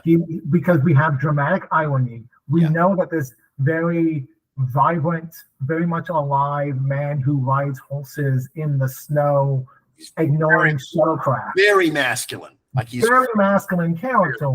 Yeah. But not obnoxiously so. Right. Like he's not a Zap Brannigan Futurama type character. Right. And he's portrayed as good humored and good with people, and people like him, and he knows how to take a joke, and he's self-deprecating. And this character now has pathos in the sense of he knows through dramatic irony what we, the audience, knows. That one day he's going to wind up in the wheelchair with the beeps, and that's the only way he can communicate with the outside world is yes or no. He knows he's in a prequel. Yeah. So metatextually, he knows he's in this prequel, and he's got like 10 years to live. I think what that scene is setting up is what happens 10 years plus one day. Yeah, exactly. What happens after Spock drops him off at Talos School to live in his head with Bina? Like, is there another story? Is there a resurrection of Captain Pike? That we don't know because the Guardian of Forever is in play and is now this random agent of chaos thanks to Star Trek Discovery. A couple of quick observations. The ship's exterior is too dark. Okay. I had an Enterprise model when I was a kid, and I put that thing together, and that thing was white. It was like vaguely off-white. It was like eggshell white. Mm-hmm. But the Enterprise of the credits, opening credits, is like a dark gray, like a battleship gray. And I think it's on purpose. It's not an accident. I think it's an attempt to make the show a little bit less white, a little bit more dark and tragic. And also there was in one of the moments of the show, Pike is explaining the history of Earth and how we led up to World War III. And there's a montage sequence explaining how the civil unrest led to violence and then to war. And one of the early shots, the beginning of that montage sequence looks like, it's not exactly, but it's designed to look like scenes from the January 6th protests, right? When the mob struck the Capitol, with people like holding up signs or something like, count the vote or something. And it was very much a kind of MAGA extremist moment. And it's very quick, it's very fast, but I was glad to see the show acknowledge the long history of Star Trek of grappling with modern social problems. Now, not for very long, and I would have liked more of a conversation about that, but for a first episode, I'll take it. I think so that montage, like, in that moment, Pike isn't just talking to the aliens. Pike's talking to the audience. Yeah. And that's what the best Star Trek speech is, when one of your captains gets the 3-page speech. Yeah. Yes, he is trying to solve the immediate problem that's happening within the episode. But more importantly, he's trying to talk to us. He's talking to the viewer. He's saying, Star Trek itself is only like the concept of Star Trek within its universe is only the product of horrible loss. We see Paris nuke. We see DC nuke. We know that there was going to be a eugenics wars and a civil war and that leads into the World War III. We know all this trauma has to happen, but Pike in this moment goes, it doesn't have to be that way. Yeah. And he's talking to not both sides of the issue. He's like, if you just put down your pitchforks, you stop shouting at each other, and you try to stop finding like basic common humanity with people, you can start building what we have here in this very fictional universe. And I think that's the power of Star Trek. Like, that's Star Trek in its best moments, and it had to be here in this episode. That shot has to be there because it's like, that's a shared trauma, regardless of where you are in the political landscape. That is something we all can relate to. Of that happened. We watched it, and whether or not we want to believe or the events leading to it, we can argue about that minutia. We can argue about the intentions of the individuals involved. There was a collective mob mentality that happened in the yard at the front of the Congress. Like, that happened. And so Pike's talking to us and be like, hey, we don't have to go through all that pain. We can start by working together. And the end of the speech, when he invites them to join the Federation, like, yeah, you can do all that. You can kill each other, or you can join us. You can join the Federation. He's pitching the show. Mm-hmm. Like, or you can watch more Star Trek. you can watch more Strange New Worlds. Join us. When he said you could join our Federation, you're right. He is talking to the audience, and he's inviting the audience to join the Federation as much as he's inviting this new alien species with bumps on their heads to join. It's very much pitch the show to the audience. Yeah, like in terms of I cannot think of a stronger Star Trek pilot that has to do a lot of the heavy lifting of a pilot. If Aid were here and Aid was our tech guy, I have to represent Aid. All right. It makes absolutely no sense for this ship, Federation starship, to be there with a saucer and a warp nacelle with a crew of 3 people. That's ridiculous. That ship has it's covered in windows. That ship has got to have a crew of like 100 and something minimum. All right. And we're going there. Okay, let's go there. Full stop. It's fiction. It's all make believe. I know that, but come on. Secondly, you have to acknowledge, as the game historian, that ship design comes from Starfleet Battles. Specifically, that design is straight up lifted from that old tabletop game. It's okay. I have to correct you. Okay, go ahead. Have at me. I never played the game. I just saw the miniatures. Starfleet Battles is completely based on the Star Trek technical manual.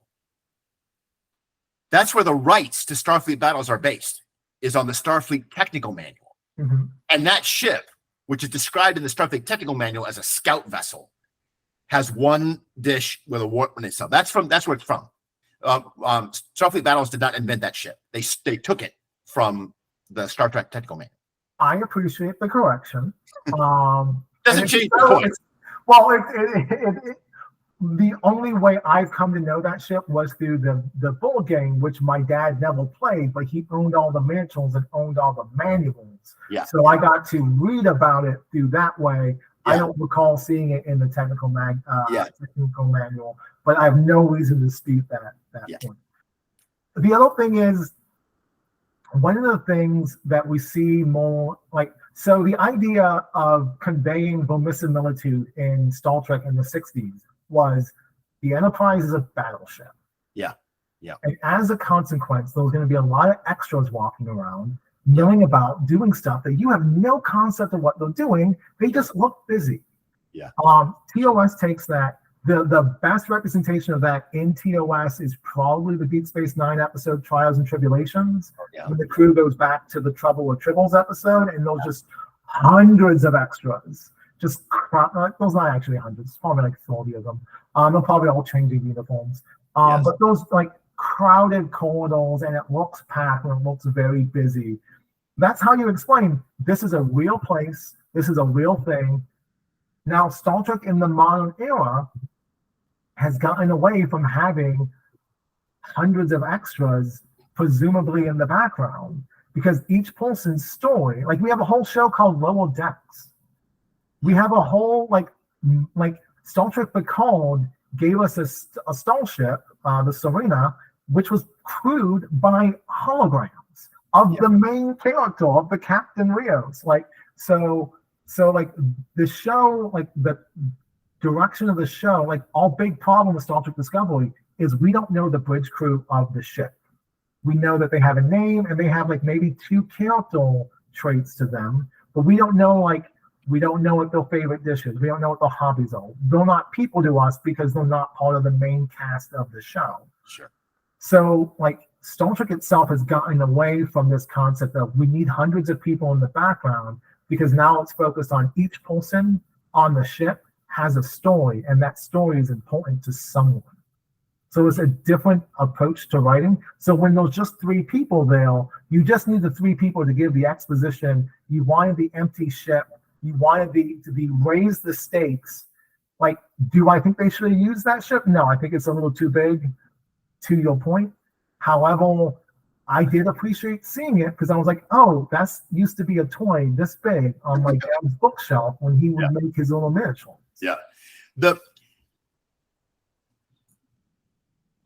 From a writer's perspective, I absolutely get why they kept it to 3 people, because rescuing more than 3 people, rescuing the maybe 60 that you could have had.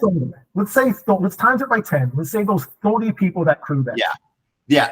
Rescuing 30 people like that in that scene would have been virtually impossible, the way that they wrote it. So they're like, well, let's just put it and let's keep it simple. The fewer people that we have to rescue, the better.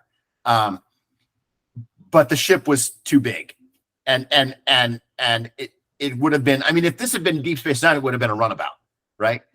But the era that we're in doesn't have small. This is the smallest ship they've got. The smallest Federation starship has a saucer that's identical in size to the Enterprise's saucer, right? Anyway, so a logistical problem, but It does not ruin the episode for me. See, It's and just if they had given us an entire crew of people, like if Pike shows up and like those are like we get another crew member, we get like Ston calls in, is like, I'm sorry about my captain's sound mail. Then the emphasis would be on like, why isn't that crew doing anything to save the exactly. Like it becomes really muddy. You For sure. basically need number one to be in peril because you need him to saddle up. He doesn't want to saddle up. Like it's the gunslinger who doesn't want to take his guns out underneath the floorboard. He's doing this because this one person he cares about more than anything else on the planet. He's going to go save. I totally get it. Yes, the ship should have been smaller, but Now, that's it. With that, we should pivot to the next episode. You're right. We should. Why don't we do that by talking about your complaints with the intro music piece? Let's talk about that really quick because you brought it up a few minutes ago. You mean the opening? The main credits. So, first off, I love hearing the iconic opening to Star Trek. Right, their mission to explore strange new worlds. That whole routine. I love everybody that's ever said it. I love it when Leonard Nimoy reads it. I love it when Shatner reads it. I love it when everybody reads it. I love it when Chris Pine reads it. And I love it when Anson Mount reads it. Like it because it's great writing. It is well written and it's so iconic that the rule that you can never split an infinitive in English, which is violated by this speech when we boldly go, this speech is so iconic that exception, that rule that you can break an infinitive is called the Captain Kirk infinitive. That's in linguistics class. That's what it's called. I love the opening sequence until Anson Mount stops talking.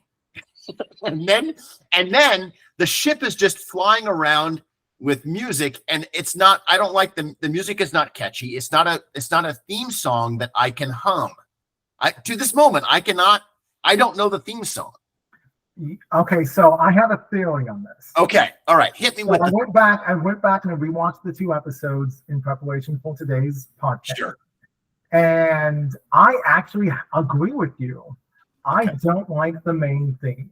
Again, I have the same issue. I like the opening, the shots of the ship, and then once it goes, when no one has gone before, and the Enterprise it becomes like the song itself becomes a mulch.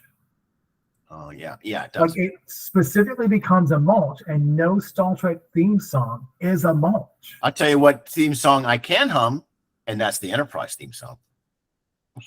I'm gonna hang up now. Gotcha. It's already been a long road. I'm not getting mail from here. No, we're not doing that. Okay. I hate you. But go on. You have more theory.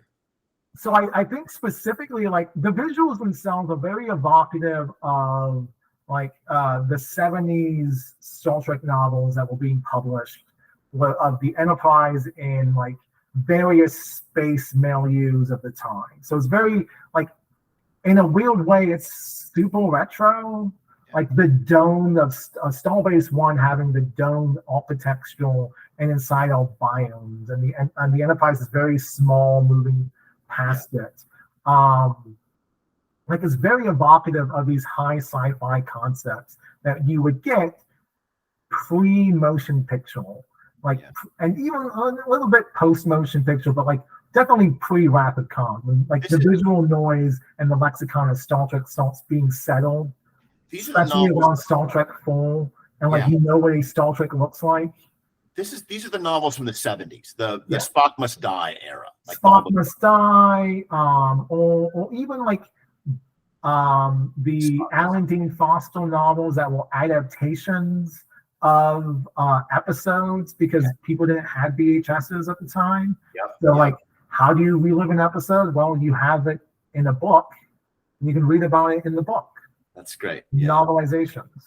So like these images are very evocative. The problem is like, with the exception of Starbase 1, I don't think we go to these images. Yeah.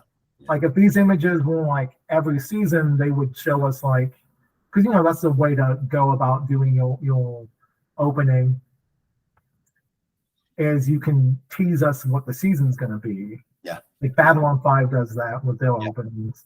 I just, once it becomes a mulch, I don't care about it, because that's not what an opening theme to Star Trek sounds like. Yeah. And you have this very iconic, like the costumes are iconic, like everything is what it's supposed to be, but the music cue for the theme song is just a little off.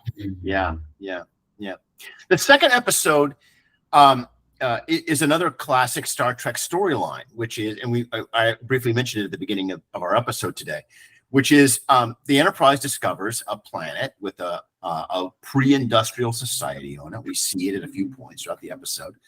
The planet seems to be basically a desert, and the people seem to be living pretty hard lives there. We only see a couple of women in this alien society. But the planet is threatened by a comet, which is going to impact the planet, and kill everybody on it. The newly renamed Prime Directive prevents them from interfering, but it doesn't prevent them from saving the lives of everybody on this planet, as long as they do it in a way that they can't be detected, which they've got plenty of technology to do. Apparently, we don't have tractor beams yet. Do we not have tractor beams yet?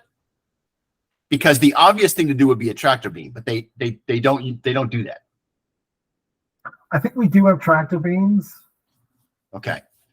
I know Enterprise doesn't have tractor beams. I think Disco had Disco has to have a tractor beam, because at one point they beam someone off the ship, and then they use a tractor beam to steady him, and then they beam him back. Okay. Well, so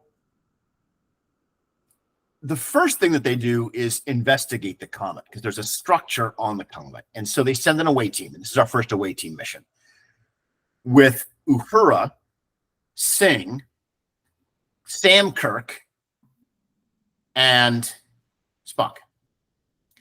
And the four of them go off, and a big deal is made. And before they even go on the away team mission, we get this social scene where Pike invites various members of the bridge crew to his cabin for dinner, and he makes the dinner. And this is what I was getting at earlier with another scene where he's like self-deprecating and stuff. Like, Pike is just very charming, and he has the confidence.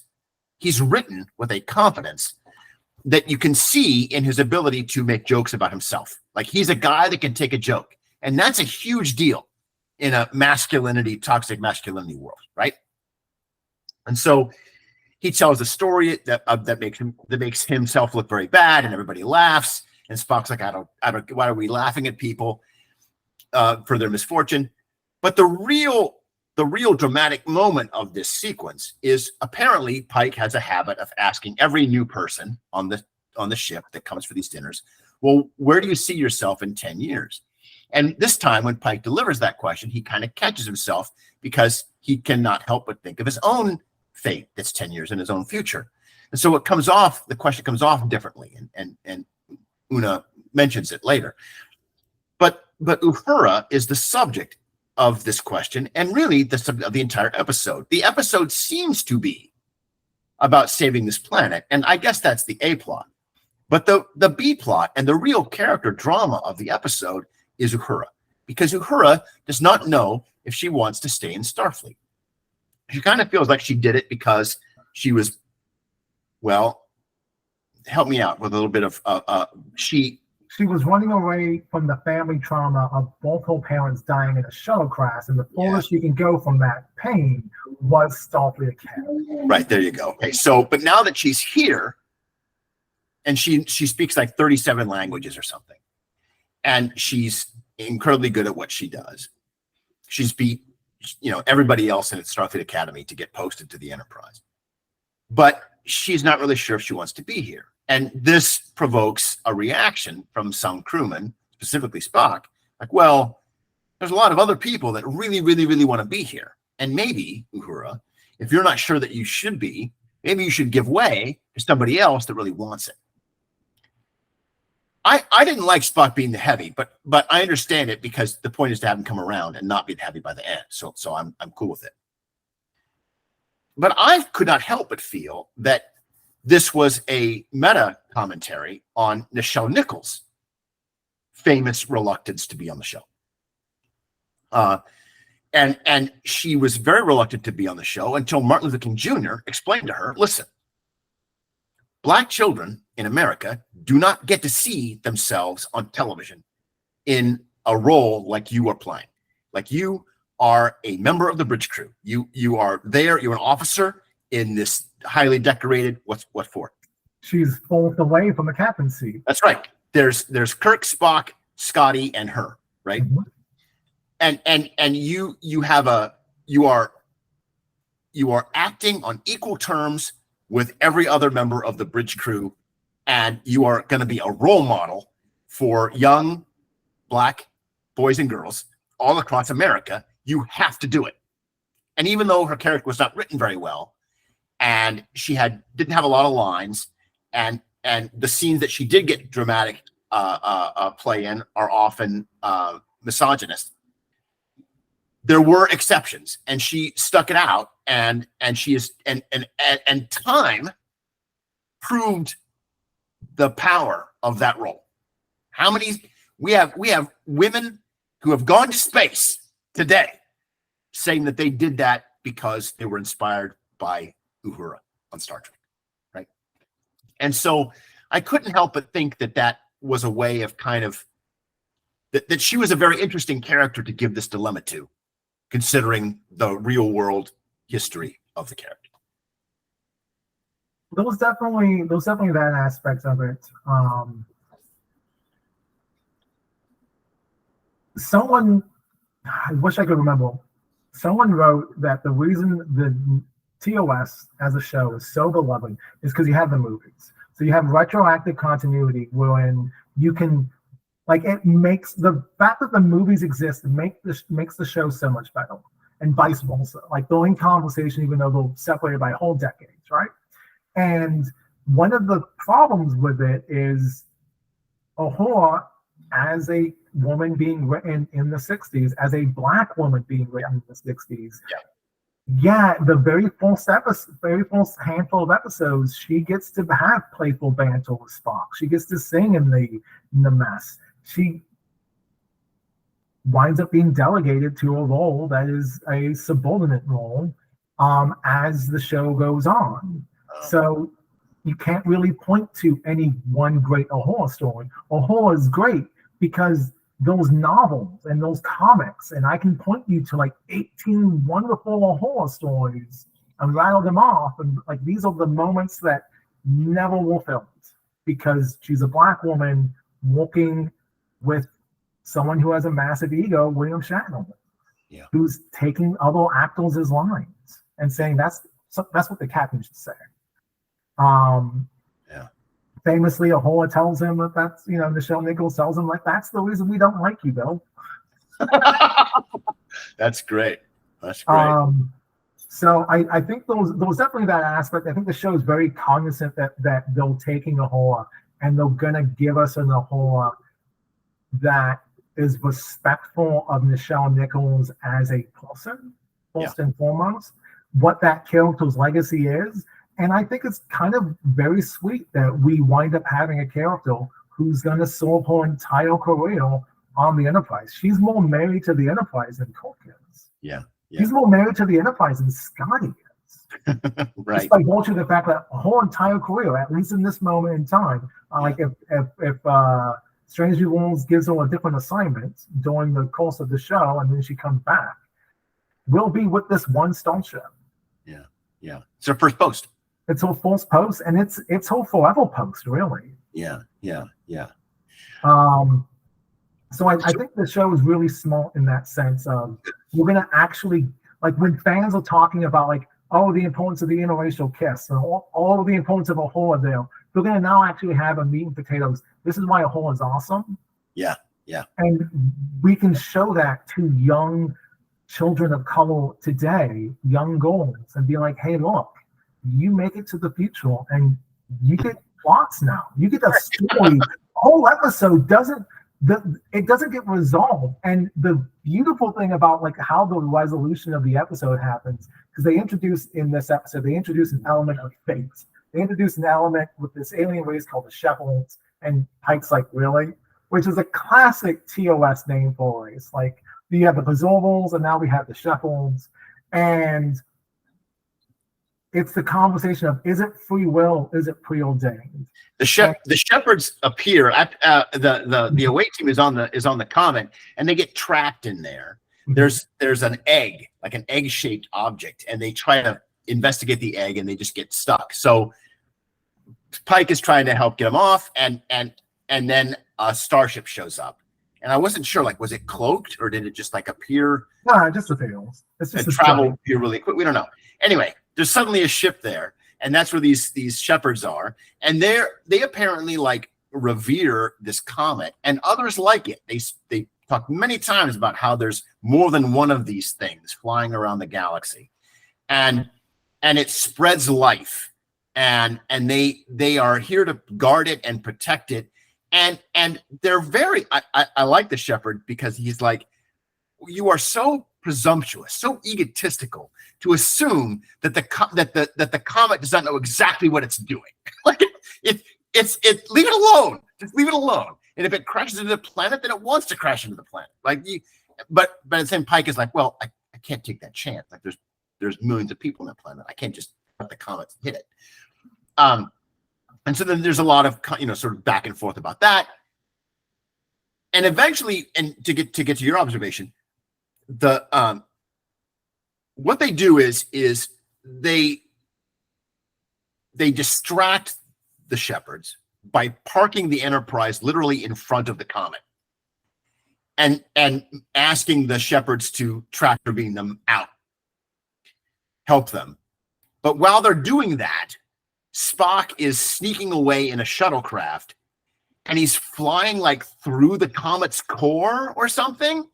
And somehow, because of like gravimetric waves from the shuttle or something, I'm not really sure how. Well, they established that the astro. So the way Uhura solves the day is she has a Novus Tech.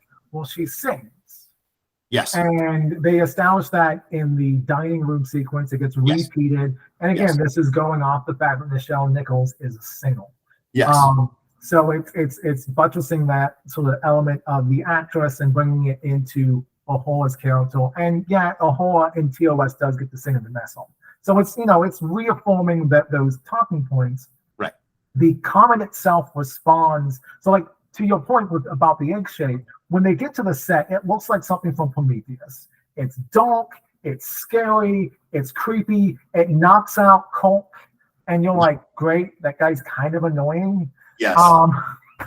Yes. And then the rest of the away team are just like, that gives us a little like escalating action of, oh, we can't get out of here, and what's more, this thing is dangerous. And they pointedly say many times, Uhura, this is on you. Like, if you cannot decode these symbols on the outside of this egg, we're all gonna die. And she winds up singing to it, and it goes from being a Prometheus set to being the most beautiful Star Trek set imaginable, with all these shining lights. Like, it's a wonderful moment in the episode. Yeah. When she starts singing, and she has Spock singing, and Leon's like, no, I'm tone deaf. Yeah. So Spock is using the engines of the shuttle to create a sonic soundpost beacon thing that's maneuvering the comet in such a way that it will just grace the atmosphere of the planet. Yeah, I knew that the comet moved, but I still didn't understand. Like, anyway, okay. So somehow Spock flying the shuttle along the comet got it to move. Yes, which gets it to move, and then Uhura establishes that the events that happen will transcribe to the Enterprise hours beforehand when they downloaded all the information. So is this a preordained, like, yes, the Enterprise had to be the agents of God in this moment to move the comet, because otherwise the comet would have hit the planet. The comet knew, not only did the comet knew that it would not hit the planet, it knew that Spock would show up to save it from hitting the planet.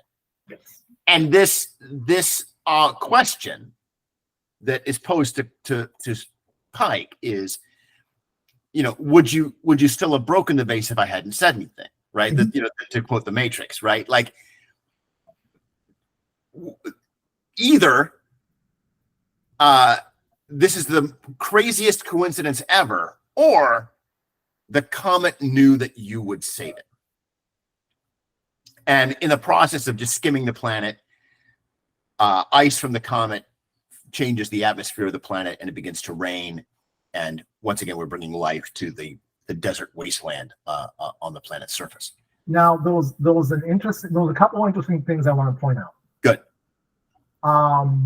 The ending of this episode, the dramatic moment of Uhura explaining to the senior crew members, to Captain Pike, Spock, and Una, about this religious aspect to it, is very evocative of the finale of an episode of the original series called Bread and Circuses. This is why you bring me onto the show. It's not just to point out the things, but like narratively, that whole episode, and I hate the episode in totality, because Colt winds up sleeping with like a Roman slave. And I hate this is the Roman episode. This is the Roman episode. But the entire time, the revolutionaries are talking about the sun, and Spock thinks they're talking about a sun god. At the very end of the episode, Uhura's like, no, they're talking about the Son of God. We're talking about Jesus Christ. Yeah. And then like Colt's like, what are the odds that two planets of similar development would A, have Romans, and B, have Christianity? It's a weird episode. I don't much care for it, but that moment of like having a horror, change the perspective. Recontextualize the entire episode to be like, were we agents of complete free will, or were we instruments of destiny in bringing about the change that had to happen? Uhura is open to these mystical questions, spiritual questions, in a way that Spock and number one at least are not. Pike thanks her. He makes a point of saying, thank you, Ensign, in a way like, you're making me think about things in a different way, and I appreciate that, because of course Pike has his own destiny to grapple with, right? And the final bit of the episode is actually him going back to the computer and pulling up the files for the 5 people that he saved in 10 years. And he's got to be, he's thinking about, well, okay, so in this situation, I'm the Comet, right? Like, he's the Comet, and he knows what's going to happen. Yeah. And how does he? Yeah, go ahead. Well, to buttress Uhura's argument, if you know deep Star Trek lore, you know that this planet was always destined to be saved, because it's where the Enterprise D shows up to pick up Admiral Mark Jameson from Too Short a Season, which is an episode of the 4th season of TNG. So the planet itself was already, when the episode started, you already knew it was going to be saved because it already exists. This is why I have you on the show. Yes. Not for bread and circuses, for this. Okay, so hold on. So we are the Comet, because we are God. We know that the comet, we know that the planet will be saved. The knowledgeable Star Trek fan knows the planet will be saved, just like the comet knows the planet will be saved. Yeah. We don't know exactly how it's going to happen. That's fascinating. Okay, go on. I interrupted. Also, interestingly, to note about that episode of TNG is that episode was originally written for William Shatner, for his Captain Colt to have one last hurrah. But then they decided to change it in the last minute. This is a TNG episode with Shatner? This is a TNG episode about an admiral who is slowly de-aging throughout the episode to have one last ride of destiny to settle a score with the original plot. It was to settle the score with the Klingons. In this episode, it is recontextualized differently as someone else. But the fact that there was a cult in this episode and there was supposed to be a cult in that episode, I think is sort of like symmetrical. I knew about the Enterprise two-parter that was supposed to have Emperor Kirk in it as the Emperor of the Mirror Universe. Well, that was William Shatner's fan fiction that he was trying to promote, and Rick Ullman and Brian Braga wanted him to be the chef.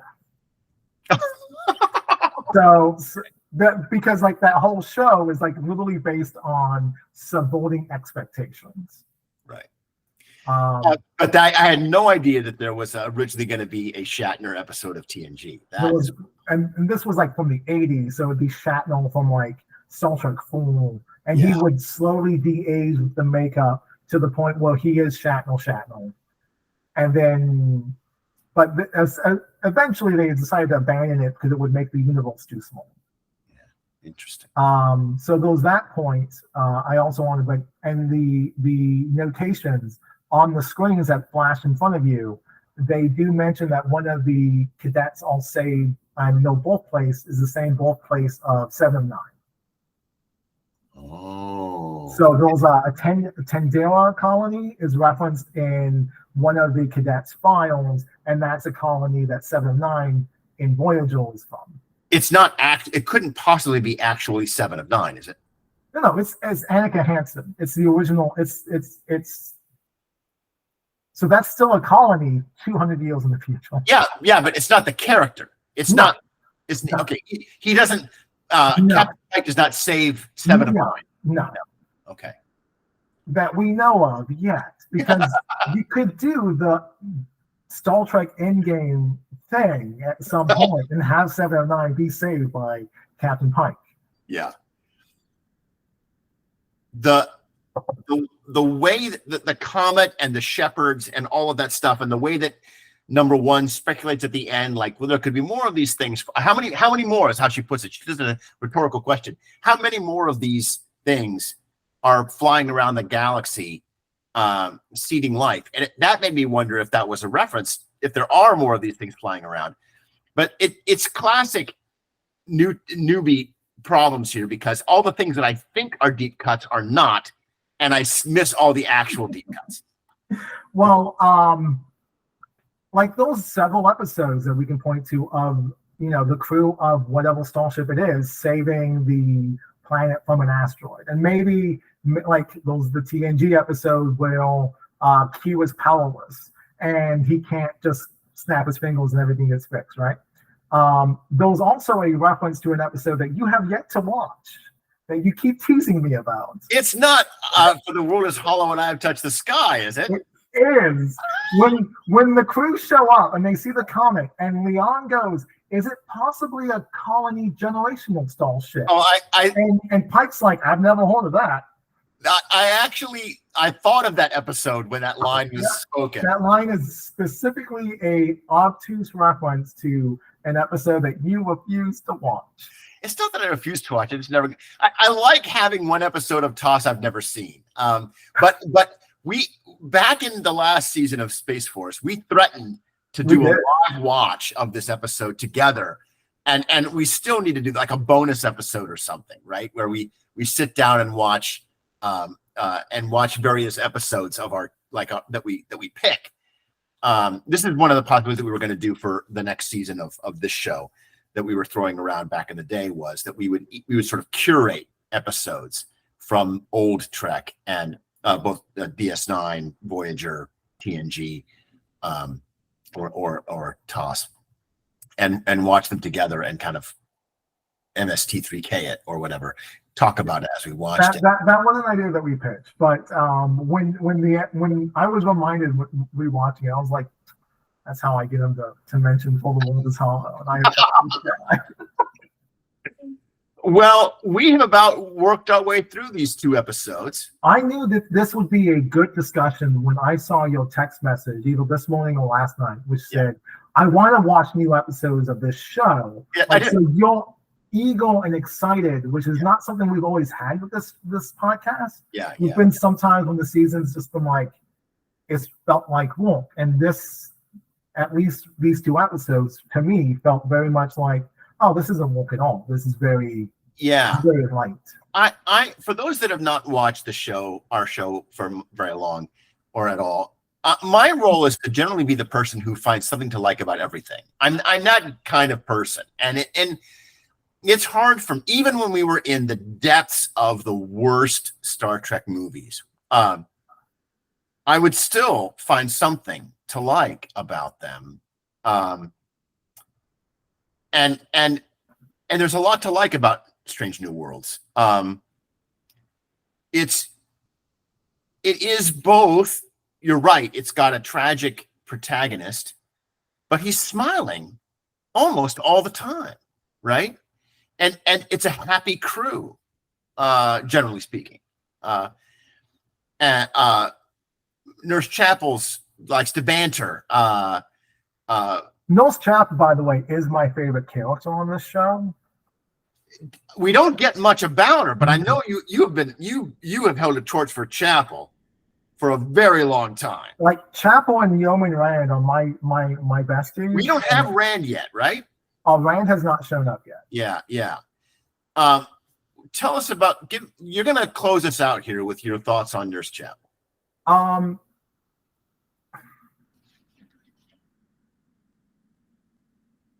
Nurse Chapel is important to the original series in various ways. I think the most Star Trek doesn't exist without female audience membership.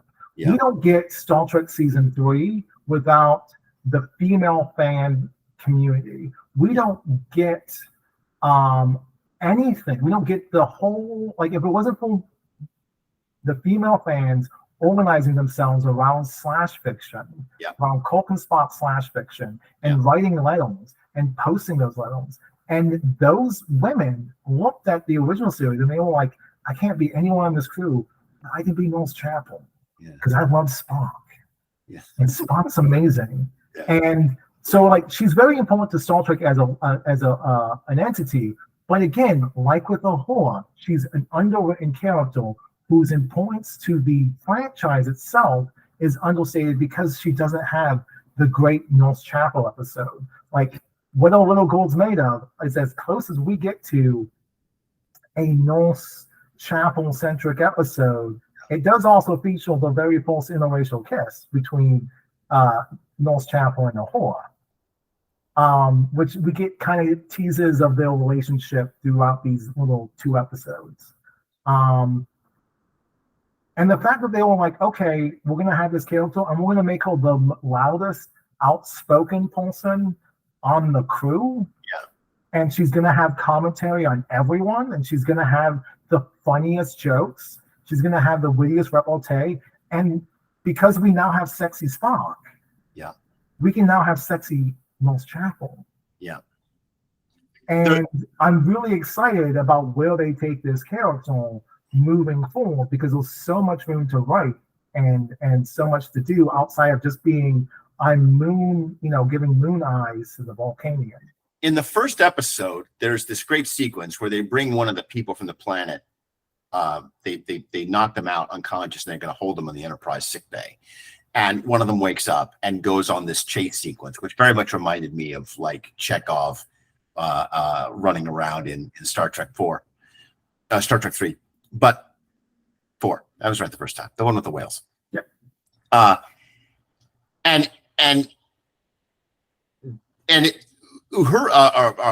Chapel's role is the physical comedy role. She's there to run and pratfall and stuff. And then he gets caught. The way they catch him is completely Uhura is in sharing an elevator with him. And in true communications officer fashion, she is the person who knows how to talk to people. She just she just starts chatting about his favorite sport, right? About soccer or whatever it was called, and they start sharing football quotes and talking about athletes and stuff. And he's immediately at ease and Chapel's able to come in and zap him with, another anesthetic and out he goes. You're absolutely right. because these characters, both Uhura and Chapel, were terribly underwritten in the original era, there's so much room to let them breathe and come into their own as characters and to play around with them. I can't help but wonder behind the scenes how the performers are influencing the growth of these characters. You know, there's this famous thing that happens in television and films where you cast somebody and then they have a talent that you didn't realize until they show up and you start filming. And so then the writers start changing the script to suit the talents of the performer. Again, going back to Battlestar Galactica, nobody knew when they hired him that the guy playing Baltar was going to be funny, right? And Baltar, it turned out to be like this comedic genius on the show, but he's just supposed to be like the sort of, you know, anti-hero bad guy, but he's hilarious. And similarly in other shows have shown this kind of thing too. And I really eager to see how Uhura and Chapel get to really flower in this show. And what I like about the two and the dichotomy of the two of them, because ultimately that's where they have the meet cute between Uhura and Chapel, is when they go to the bridge, Chapel's there with the hypo spray, and then they introduce each other. So you get the introduction of the two. Yeah. You also get the fact that Uhura is the one who brings it up to Spock. Nurse Chapel's flirting with you. Oh yeah, that's right. Yes. So there was that reinforcement of like they only have very few scenes together. More importantly, like I feel like the Uhura role is very like not to say thankless, but it's very resolved. Yeah. Because there was a lot that goes with that presence of being a Black woman on Star Trek, and not just the Black woman on Star Trek. Yeah, for sure. And there was a lot of like deference and a lot of like politics that the actress playing Nurse Chapel doesn't have to deal with. And Nurse Chapel feels like the madcap, like what does anything can go, because this character was basically just there to hand hypo sprays. And as long as the character still loves Spock at the end of the show, you can give her whatever the hell you want.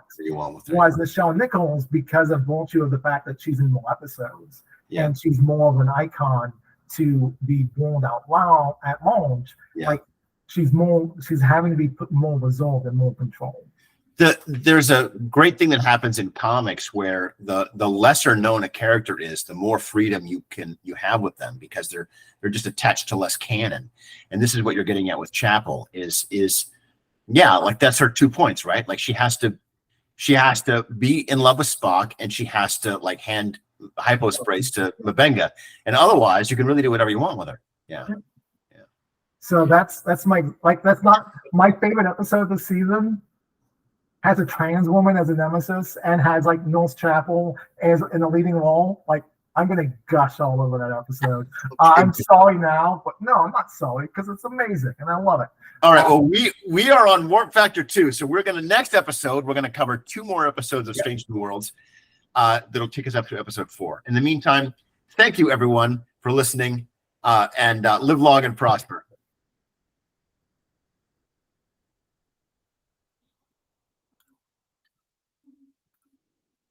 Pregnant pause.